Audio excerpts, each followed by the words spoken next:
Se você for um empreendedor ou uma empreendedora, esse vídeo vai fazer muito sentido para você. Ele vai ser mais como uma conversa, porque eu vou contar uma questão pessoal, uma história que eu ouvi, enfim, a gente vai refletir juntos. Mas eu preciso te alertar primeiramente que ele vai fazer sentido pra caralho se você for empreendedor ou se você for empreendedora. Se você está seguindo uma carreira e tal e não pretende ser empreendedor e está indo por um outro caminho, talvez ele não faça tanto sentido para você. Eu tenho muitos vídeos feitos para pessoas que não empreendem, que querem crescer, que tem chefe, que tem... Enfim, e esse pode não ser o vídeo recomendado. Por gentileza, ache outro vídeo, então, dentro dos meus vídeos que você vai assistir e vai curtir, porque tem muita coisa feita para você. Esse aqui é para empreendedores, beleza? Beleza. E ele vai fazer sentido não só para empreendedores, mas principalmente para empreendedores que não são ricos, de família rica, que não tem uma tia, um tio, uma avó que vai pegar e injetar uma puta grana no teu negócio, no teu projeto. E sim pessoas que representam grande parte dos empreendedores brasileiros, que são pessoas que estão ali vendendo almoço para comprar janta, para vender o almoço para comprar janta, se virando e tirando de onde não tem e trabalhando pra caramba. Empreendedor raiz de verdade. Esse vídeo, se você é essa pessoa, eu te venero. Você é um herói, você é uma heroína, sério mesmo. A gente é foda. E esse vídeo é feito para você. Vamos lá? Beleza? É isso? É isso. Vamos embora. Bom, eu tive poucos líderes na minha vida porque eu sempre empreendi. Então a gente acaba tendo poucos líderes e acaba aprendendo o máximo que pode com esses líderes que a vida apresenta pra gente. E eu tive um especificamente, ele não era meu chefe, porque é isso, nós éramos um grupo de empreendedores e ele montou um time. Então é como se a gente fosse uma agência de relações públicas, mas a gente não era categoricamente uma agência. Ele conseguia os trampos, ele era mais velho, ele era o líder, ele juntou a gente e ele conseguia os trampos pra gente. Ele, enfim, é uma relação meio maluca, meio estranha, meio ímpar, mas vamos continuar. Ele era um líder muito bom, no sentido de que ele gostava muito de ensinar. Então ele passava tarefas mesmo, eu tinha 20 e poucos anos, e era um cara assim, que falava tipo, meu, assiste esse vídeo, esse vídeo não, assiste esse filme. Ele fazia perguntas sobre o filme para ver se a gente captou. Aí falava para ler um livro. E a gente sentava às vezes para nossas reuniões semanais, que eram simplesmente conversas cheias de significado. Ele era uma pessoa meio enigmática, ele não falava as coisas claramente, ele gostava de trazer analogias e deixar a gente refletir sobre elas. Uma pessoa interessante. Tinha suas, como todo ser humano, tinha suas qualidades e seus defeitos, suas dificuldades, muitas questões emocionais difíceis, mas uma vontade muito grande de ensinar, uma bondade nesse sentido muito forte dentro dele, e eu admiro e eu agradeço por isso. E aí um ponto que eu quero trazer para você que é importante, que tem a ver com a minha percepção sobre essa relação com pessoas que tem a ensinar. Muitas pessoas gostam de contar algumas histórias ou falam algumas frases, pode ser uma frase de um filme, pode ser uma frase publicitária, pode ser uma pequena historinha, uma fábulazinha. Muita gente tem esse costume. Se você reparar, pode ser que até que você tenha isso, coisas que as pessoas repetem muitas vezes, que elas gostam de dizer, que elas querem transmitir algo. E esses dizeres, muitas vezes, para as pessoas que convivem muito com aquelas pessoas, acaba sendo uma coisa tipo, ai meu, que saco, de novo tá falando isso. Mas é muito importante você entender a profundidade disso.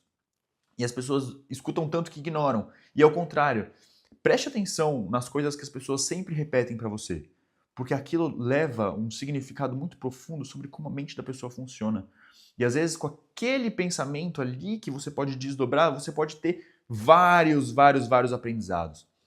E esse meu antigo líder-chefe, ele tinha uma frase que ele sempre repetia e que a gente nunca chegava numa conclusão, ele nunca queria saber da gente, ele não pedia uma resposta, mas ele lançava essa frase e deixava bem no ar. E mesmo depois de alguns anos sem trabalhar, sem ver, sem conviver com ele, eu continuei refletindo sobre essa frase e eu cheguei numa conclusão para ela.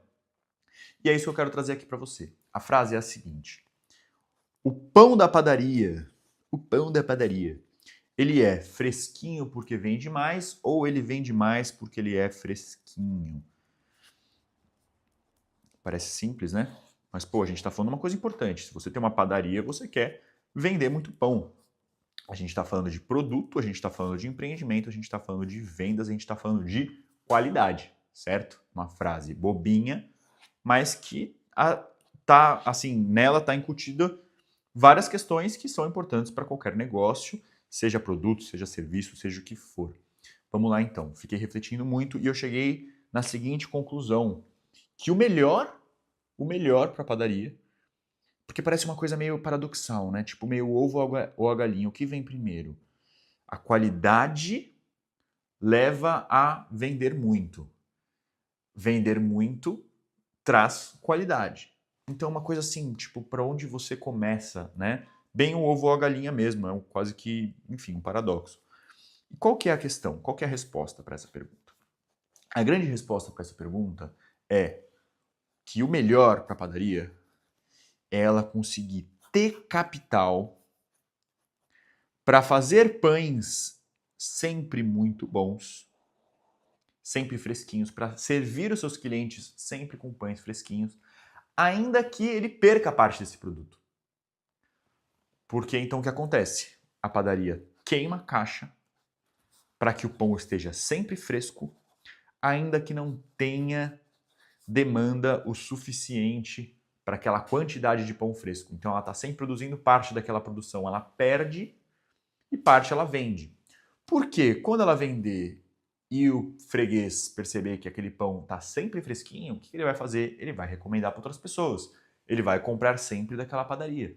Então a padaria oferece um produto de qualidade, ela queima a caixa durante um tempo por isso, mas com o tempo ela consegue atrair a clientela e a clientela então, por boca a boca ou por, enfim, consegue consumir o suficiente dela para que ela deixe um dia de perder, de queimar caixa. Muitas empresas caminham por essa lógica, principalmente empresas do setor de tecnologia, por isso que eu falei que não vai fazer tanto sentido isso para você, se você for da área de tecnologia, porque na área de tecnologia você consegue captar dinheiro muito mais fácil, porque você tem negócios escaláveis e tudo mais. Então a gente fala de equity, tudo bem, beleza, não vou entrar nesses detalhes, mas a grande questão aqui, o que é? É claro que você como empreendedor quer ter grana para ficar oferecendo sempre pão fresquinho, só que na real você não consegue, porque você não tem esse caixa para você ficar queimando. Então você vive nessa loucura, assim como eu vivi nisso muito tempo. Você sabe que se você tiver as mesmas oportunidades que outras empresas têm, você sabe que se você tivesse a grana que o seu concorrente tem, você conseguiria investir no seu negócio e oferecer algo muito melhor do que o seu concorrente, você conseguiria dominar, ganhar muito mercado, mas você não tem um acesso a esse capital. Então você tem que construir as coisas aos poucos, isso é muito difícil. Talvez você consiga captar grana e tudo bem, e isso tudo não sirva tanto para você, mas de qualquer forma serve como reflexão, né? Mas assim, o grande lance é a grande maioria dos empreendedores brasileiros não tem acesso a esse capital, a esse caixa para ficar queimando, para poder oferecer o pão fresquinho. Então, o que você vai ter que fazer? Você vai ter que ficar equilibrando, equalizando as coisas o tempo todo. E muitas vezes, esse capital que você não tem, você vai ter que colocar essa qualidade no seu produto, no seu serviço, a partir do teu esforço, que ele vai ser muito maior do que o que você recebe.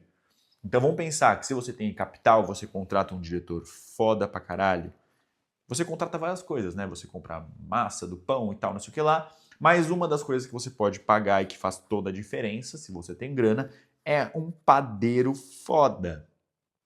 E como é que chama a pessoa que fica no balcão? Ai, caramba, tocou a campainha.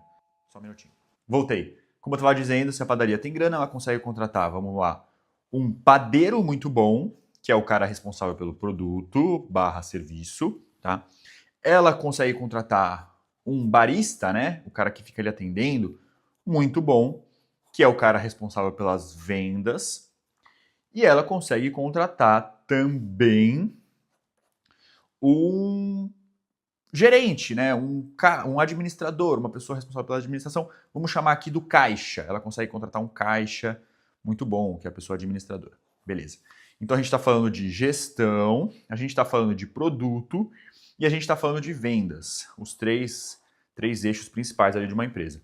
Tem também a parte do insumo, né? Ela consegue comprar em quantidade e aí por isso ela paga mais barato e com isso ela consegue comprar ali o trigo melhor, a farinha melhor, consegue alugar o lugar melhor.